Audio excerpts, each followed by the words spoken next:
नमस्कार, मेरा नाम डॉक्टर अमित मीना है। मैं एक वरिष्ठ जॉइंट रिप्लेसमेंट सर्जन और स्पोर्ट्स इंजरी सर्जन के रूप में शेल्बी हॉस्पिटल जयपुर में कार्य कर रहा हूँ। मैंने अपनी शिक्षा सफदरजंग अस्पताल से अर्जित की है, जिसमें मैंने अपना MBBS, MS ऑर्थोपेडिक्स और 3 साल एज ए सीनियर कंसल्टेंट के रूप में सफदरजंग अस्पताल में काम किया है। सफदरजंग अस्पताल में मेरे को बहुत ज़बरदस्त अनुभव मिला है जो मैं अपना कार्य कर रहा हूँ। फिर मैंने एक हायर शिक्षा के लिए मैं आउट ऑफ इंडिया गया, जिसमें मैं पहले 1 साल के लिए मैं इटली में काम किया है। इटली के अंदर मैंने वर्ल्ड फेमस रिजोली ऑर्थोपेडिक इंस्टीट्यूट में जॉइंट रिप्लेसमेंट और स्पोर्ट्स इंजरीज़ का काम किया। फिर मैंने FIFA medical centre of excellence in Austria Innsbruck के अंदर कार्य किया, जहाँ पे मैंने वर्ल्ड के सबसे famous football players from Manchester United, Bayern Munich, Juventus, इन सब खिलाड़ियों को मैंने ऑपरेट किया। साथ ही साथ में मैंने वहाँ पे अनेकों जॉइंट रिप्लेसमेंट किए। इसके बाद मैं कनाडा गया। कनाडा में मैंने वेस्टर्न यूनिवर्सिटी में कार्य किया इन फॉलर कैनेडी इंस्टीट्यूट। और अभी रिसेंट में हाल ही में 6 महीने पहले मैं जयपुर वापस आया हूँ, हिंदुस्तान की जनता को एक एडवांस इलाज दे सकूँ, जिसमें मेरा मेन फोकस रहता है नी रिप्लेसमेंट और साथ ही साथ में लिगामेंट इंजरीज़।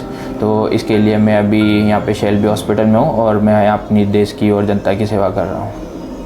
देखिए, नी पेन क्या होता है कि उम्र के साथ साथ में जो अपना एक कार्टिलेज होता है, जिसको बोलते हैं कि एक सॉफ्ट एक सरफेस होती है अपने जॉइंट में, बोन के बीच में, जो कि अपना जॉइंट बनाती है, ये कार्टिलेज वक्त के साथ में ख़राब हो जाती है लोड आने से। तो धीरे धीरे बोलते हैं कि गैप कम हो गया, ग्रीस खत्म हो गया, ये सब चीज़ें एक डीजनरेटिव जो प्रोसेस होता है उसी को बोलते हैं। डीजनरेटिव का मतलब क्या है? उम्र के साथ में होने वाली टूट फूट को डीजनरेटिव चेंजेस बोलते हैं। ठीक है, तो अभी क्या है कि उम्र के साथ में ये सब एक आम समस्या है। हर घर में आप देखेंगे कि घुटने का दर्द हो रहा है। तो बेसिकली मोटा मोटा ये समझा जाए इस चीज़ को कि उम्र के साथ में होने वाले चेंजेस के कारण जो अर्थराइटिस होता है उसके कारण नी पेन सबसे कॉमन समस्या है। ओके सर, कई बार ऐसा देखने को मिलता है कि कई डॉक्टर्स जो हैं वो सिर्फ एक्सरा देखकर ये बता देते हैं कि आपका जो है घुटना ख़राब हो गया, इसे घुटना बदलना पड़ेगा। तो मेरा ये प्रश्न है आपसे, और हमारे मरीज भी जो हैं, हमारे पेशेंट, हमारे दर्शक भी जो हैं, ये जानना चाहते हैं, क्या सिर्फ एक्सरे को देखकर ये बताना कि हमारे घुटने को बदलने की ज़रूरत है या हमारे ग्रीस ख़त्म हो गया, गैप आ गया, ये कितना ठीक है?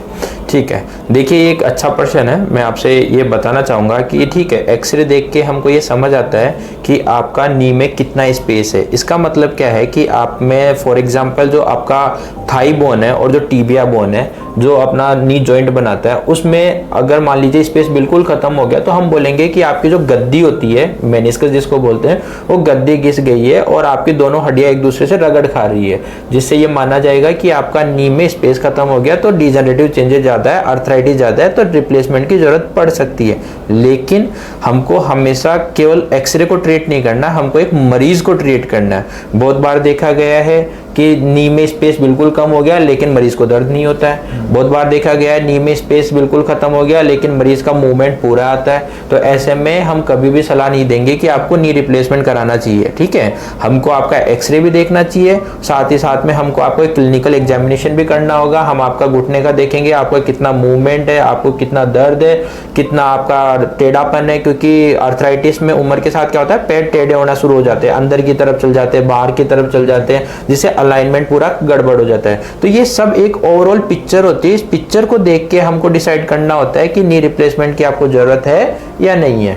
अच्छा, तो सर इसमें MRI करवाना कितना उचित है, या इनिशियल बेसिस पे क्या डॉक्टर्स भी सजेस्ट करते हैं MRI कराने की, या फिर सिर्फ एक्सरे के माध्यम से या क्लिनिकल डायग्नोसिस से ही इसका क्लियर हो जाता है? जी देखिए, अगर नी रिप्लेसमेंट की बात करूँ, अर्थराइटिस की बात करूँ, तो इसमें MRI का उतना रोल नहीं रहता है। ठीक है, लेकिन अगर मैं बात करूं कि नी में आपको, आप यंगस्टर्स है, आप मान लीजिए आप खेल रहे हैं, खेल कूद कर रहे हैं, फुटबॉल खेल रहे हैं, क्रिकेट खेल रहे हैं, या कोई भी एक्टिविटी कर रहे हैं, यंग पेशेंट है लेस देन 40 ईयर्स, उनको एकदम से नी पेन होता है, तो हमको ये देखना पड़ेगा कि उसमें 40 साल में तो अर्थराइटिस नहीं होगा, क्योंकि नॉर्मली जो अर्थराइटिस की उम्र है, जो नी रिप्लेसमेंट की उम्र है, वो होती है 50, 55, 60 साल के ऊपर का। ठीक है, नॉर्मली हम बोलते हैं 60 साल के ऊपर का नी रिप्लेसमेंट कराए तो बेटर रहता है।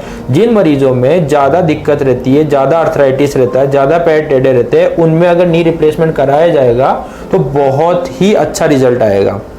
कंपेयर टू उन पेशेंट में जिनका नी उतना खराब नहीं है लेकिन आजकल नी रिप्लेसमेंट कर दिया जाता है तो उनमें कभी भी उतना अच्छा रिजल्ट नहीं आता है। एक बात ये। दूसरी बात, अब मैं आपके प्रश्न पे आता हूँ कि एमआरआई करानी चाहिए कि नहीं करानी चाहिए। तो अर्थराइटिस जो अपना नी रिप्लेसमेंट वाला जो चीज़ है उसमें आपको एमआरआई की कोई ज़रूरत नहीं है। इसमें आपको एक्सरे और क्लिनिकल एग्जामिनेशन हमको सफिशिएंटली बता देता है कि आपके नी में अर्थराइटिस हो चुका है, इसको नी में स्पेस खत्म हो चुका है, अब आपको रिप्लेसमेंट की जरूरत है। ठीक है, लेकिन अगर आप यंग पेशेंट है, जैसे आपकी उम्र है, मेरी उम्र है, 40 साल के नीचे के जो हमारे दर्शक लोग देख रहे हैं, इनमें दिक्कत है, खेलते टाइम पे ट्विस्टिंग इंजरी हो गई, आपका घुटना लगता है लॉक हो रहा है, कैच हो रहा है, सीधा नहीं हो पा रहा, सीधा करने में दिक्कत आ रहा है, अपनी पाली जो बोलते हैं, नी कैप बोलते हैं, पटेला जो बोलते हैं, वो मान लीजिए साइड में आ गई है, ये सब कुछ ऐसी समस्या है जिसमें हमको एमआरआई कराने की जरूरत पड़ती है। जैसे आपने बहुत कॉमनली सुना होगा एसीएल लिगामेंट टियर हो गया, पीसीएल लिगामेंट टियर हो गया, बोलते हैं गद्दी फट गई, मेनिस्कस टियर हो गया, है ना। ये सब चीजें ऐसी है जिनको हमको एमआरआई से इवेलुएट करना पड़ता है। जी, तो सर नी रिप्लेसमेंट कराने की कोई स्पेसिफिक एज होती है या किसी भी एज में जरूरत पड़ सकती है नी रिप्लेसमेंट की? देखिए, नॉर्मली मैं ये कहूँगा कि 95% जो मेरे पेशेंट आते हैं उनको नी रिप्लेसमेंट की जरूरत ही नहीं होती है।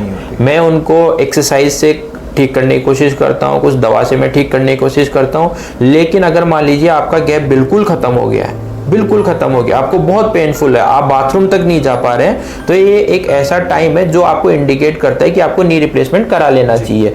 अब मैं उम्र की बात करूं तो देखिए, नॉर्मली 60 से 65 साल एक उम्र होती है नी रिप्लेसमेंट की, जिस टाइम पे अपन को रिप्लेसमेंट के बारे में सोचना चाहिए। लेकिन कई बार ये भी देखा गया है कि 45 साल और 50 साल में आपका नी इस लेवल का डैमेज हो चुका है कि उसमें बहुत ज्यादा गुंजाइश कुछ है नहीं, साथ में आप दवा खाएंगे तो क्या अधिक समय तक आप पेन किलर खाने से आपका किडनी और लीवर में दिक्कत होएगा। ठीक है, तो हम बहुत अधिक समय तक ये दवा खा नहीं सकते हैं, और ऐसे में और अपना मूवमेंट बहुत अच्छा है नहीं, पेन बहुत ज्यादा है, तो ये एक उम्र है कि अपन को रिप्लेसमेंट सोचना चाहिए। लेकिन स्ट्रिक्टली ज्यादा एल्डरली एज में ज्यादा अच्छा रिजल्ट आएगा।